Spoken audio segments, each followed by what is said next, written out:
Bonjour à tous. Bienvenue à ce briefing de dernière minute pour cette deuxième session du mois d'octobre. I'll start with the formal sitting that will take place on Wednesday at noon, where Sergei Tikhanovsky and Svetlana Tsikhanouskaya, opposition leaders from Belarus, will address the plenary. Note that on Wednesday morning too, just before this solemn session, members will discuss the situation in Belarus 5 years after the country's fraudulent presidential elections. This will be followed by a vote of an accompanying resolution, and the commissioner representing the Commission will be Mr. Jorgensen. Another important moment this session is just before this solemn session. We will have an important announcement because President Roberta Metsola will announce the laureate of the 2025 Sakharov Prize for Freedom of Thought. It will be at 12, so on Wednesday, as I said. The members of the Foreign Affairs Committee and Development Committee have already shortlisted the 3 finalists, and the Conference of Presidents will choose the laureate among them just before the announcement in plenary. So if you didn't see them yet, the 3 finalists are imprisoned journalist fighting for your freedom and ours, Andrzej Posobu from Belarus and Mzia Amaglobeli from Georgia. Journalists and humanitarian aid workers in Palestine and all conflict zones represented by the Palestinian Journalist Syndicate, the Red Crescent and UNRWA, and the third is Serbian students. As always, the ceremony for the 2025 Sakharov Prize will take place in Strasbourg during the December plenary session. Le débat clé mercredi matin, cette session, portera sur la préparation du Conseil européen du 23 octobre, avec la présidente de la Commission, Madame von der Leyen, et la présidence danoise du Conseil, représentée par la ministre Björre. Comme repris dans la lettre d'invitation aux chefs d'État et de gouvernement, les débats devraient porter principalement sur l'Ukraine, le Moyen-Orient, mais aussi la défense, la sécurité, la compétitivité, la migration, le problème d'accès au logement. La présidente Metsola y représentera le Parlement européen et tiendra sa conférence de presse habituelle en fin de matinée. EU priorities for 2026 will also be an important topic. It will be on Tuesday afternoon. Members will be discussing with possibly President of the Commission, Ursula von der Leyen, and Commissioner Šefčovič about the work programme of the Commission that will be announced the very same day. So they will also make this they will also make a first initial assessment on the political and legislative initiatives that are planned for the year ahead. 2026 is a year that is important for, among others, finalising the 2028-2034 long-term budget. Concernant la compétitivité, permettez-moi de mentionner pour cette session que suite au vote en commission des affaires juridiques, le mandat du Parlement européen pour engager les négociations avec le Conseil sur une série de modifications apportées aux obligations d'information en matière de durabilité et de devoir de vigilance des entreprises, qui est parti à l'Omnibus 1, sera annoncé à l'ouverture de la session. Si un ou plusieurs groupes devaient lever une objection par rapport à ce mandat, le mandat sera voté ultérieurement dans la session, donc probablement mercredi. C'est pour votre agenda, si ça devait être le cas. Notez aussi, en matière de compétitivité, un vote mardi et puis après un débat ce lundi sur des mesures, une substance, une évaluation qui ont pour objectif de simplifier et rendre plus transparente la réglementation européenne relative aux substances chimiques, et un vote séparé demain mardi pour décider d'un vote d'urgence possiblement lui voté alors sur la substance jeudi sur une mesure de l'Omnibus 4 pour postposer l'application du règlement révisé sur la classification et l'emballage des produits chimiques à 2028. I move to foreign affairs. This will, of course, feature prominently to the agenda this week, with a particular focus on Middle East. Following the recent peace agreement between Israel and Hamas, members and the Commissioner Suica will hold a debate. This will be tomorrow morning at 9 to discuss the agreement and the role of the European Union in the coming weeks. Then, il faut aussi noter que la question de la mobilisation des avoirs russes gelés pour financer défense et reconstruction de l'Ukraine fera l'objet d'un débat, lui, spécifique demain après-midi avec le commissaire Dombrovskis. Mercredi, les députés débattront de la suppression de toutes les importations d'énergie en provenance de la Russie et des mesures visant à mettre un terme à ces importations via des pays tiers. Pour ce débat mercredi après-midi, la Commission sera représentée par le commissaire Jorgensen. À noter que les commissions de l'industrie et du commerce international du Parlement ont adopté leur position sur un projet de loi qui vise à mettre fin aux importations de gaz et de pétrole russe dans l'Union européenne. L'accord est survenu le 16 octobre, le jeudi dernier. Cette position du Conseil devrait permettre d'engager des négociations avec le Conseil qui a arrêté sa position ce matin sur cette même question. Vous aurez noté dans l'Eurobaromètre de printemps qui était sorti en juin au Parlement européen, 8 Européens sur 10 estiment que l'Union européenne devrait réduire sa dépendance aux énergies russes dès que possible. Et c'est un chiffre qui monte jusqu'à 96% en Suède, 96%. I move to another topic that is familiar for the ones following the October sessions. This is the budgetary session in October, so members will debate on Tuesday evening with Commissioner Serafin and vote on Wednesday to establish Parliament's position for the 26th annual budget, so they can start the negotiations with the Council. If you had a look at the position adopted by the Budgetary Affairs Committee, the members voted to restore 1.3 billion euros for key programmes that EU government had cut from Commission's draft budget. It goes about Horizon Europe, transport, energy networks, health, education, support to young farmers. And then I'll leave the floor to Gediminas because we have a file that touches us directly as consumers. Thank you, Delphine, and good afternoon, everyone. So tomorrow at noon, MEPs are going to is set to confirm the update of EU driving license rules and put new provisions on driving disqualification. The objective of this is a twofold. First of all, to contribute as much as possible to the safety of the road, as currently we use yearly around 20,000 lives on the road. And another aim is to tackle the reckless driving of the foreign drivers. So now, what's the substance of these new driving laws, what the MEPs are introducing?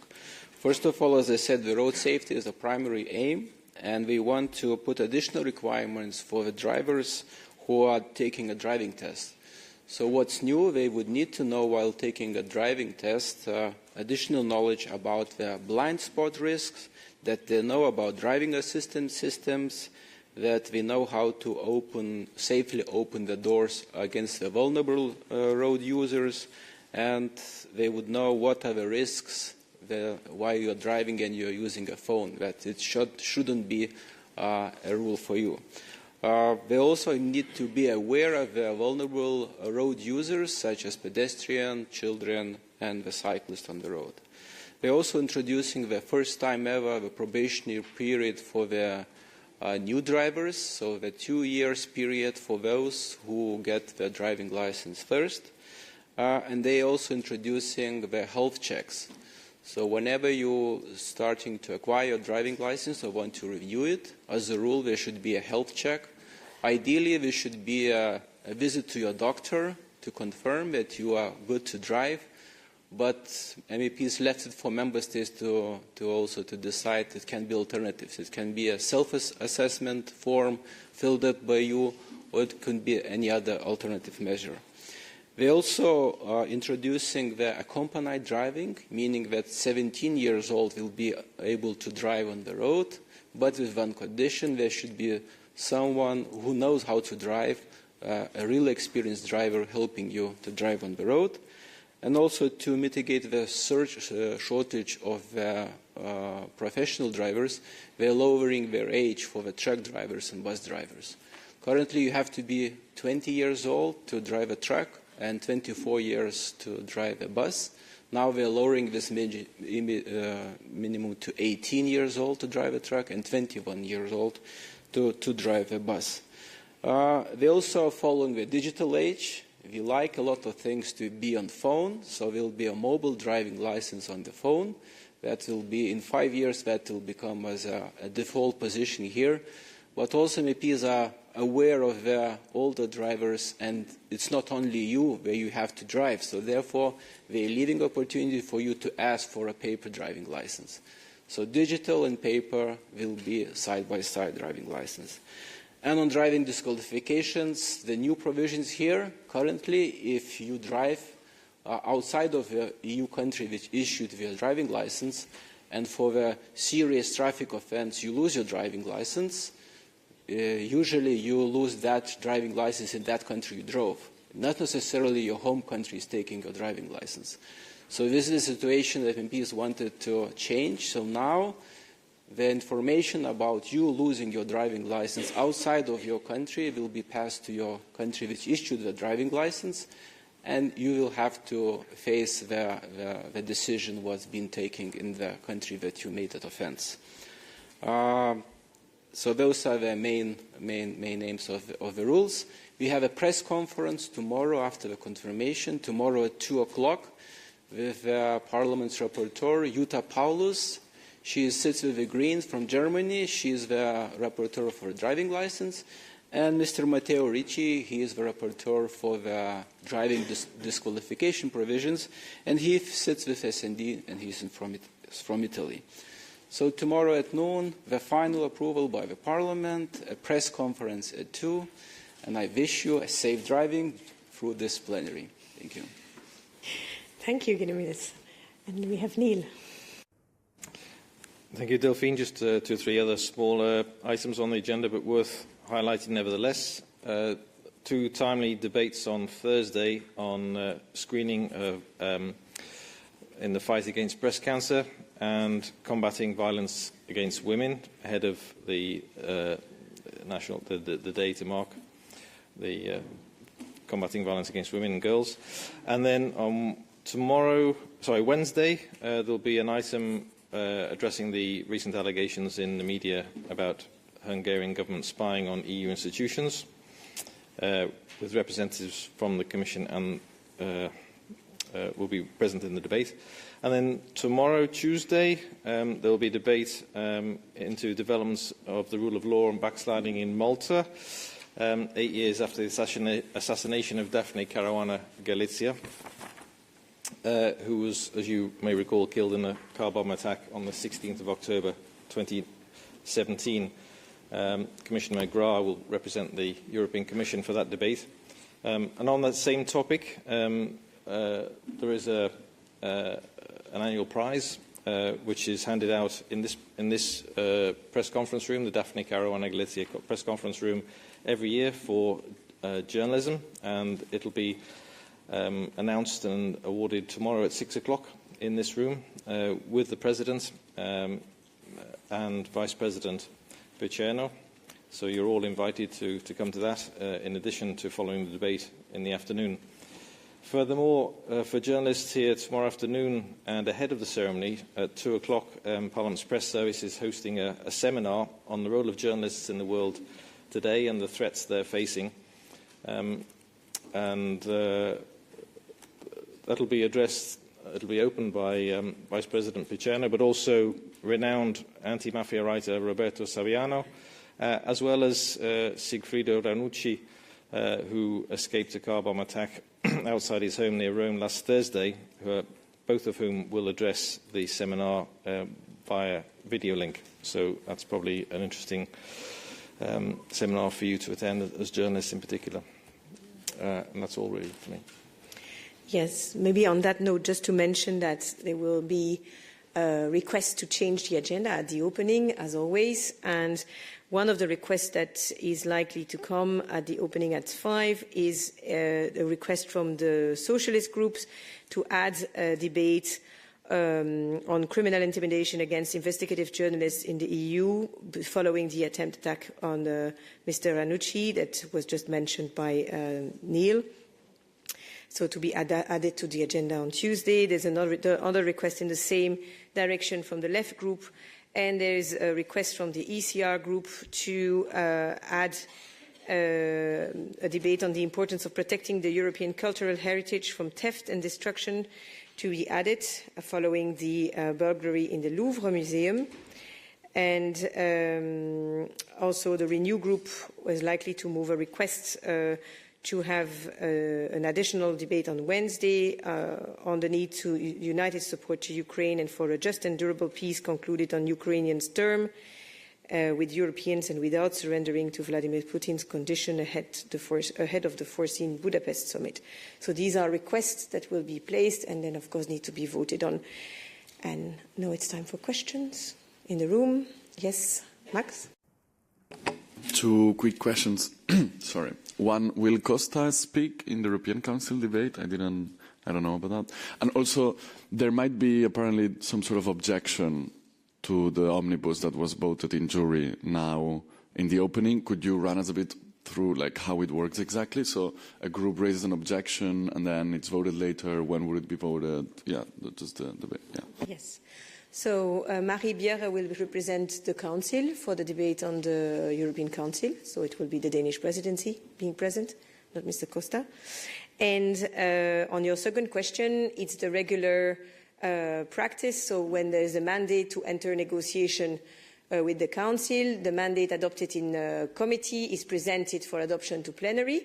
And either it is not commented by any groups, but if there is a sufficient threshold that is reached, or one or several groups that raise an objection that they would want to vote on that mandate, then there is a vote on the content on the mandate itself. And in this case, there would be on Wednesday. Okay. And this is the standard practice. So there will be probably also another mandate raised today, the one on the energy, from INTA and ITRE. And it's the same, it will be announced today. And if there's no objection, then it will be the basis for entering negotiation with the Council. If someone wants absolutely to vote on the mandate, then it would be voted later on in the session. Okay? Any other questions in the room? If not, we have a question online. Vincenzo, you can press the speak button. Good afternoon, Vincenzo Genovese from Euronews.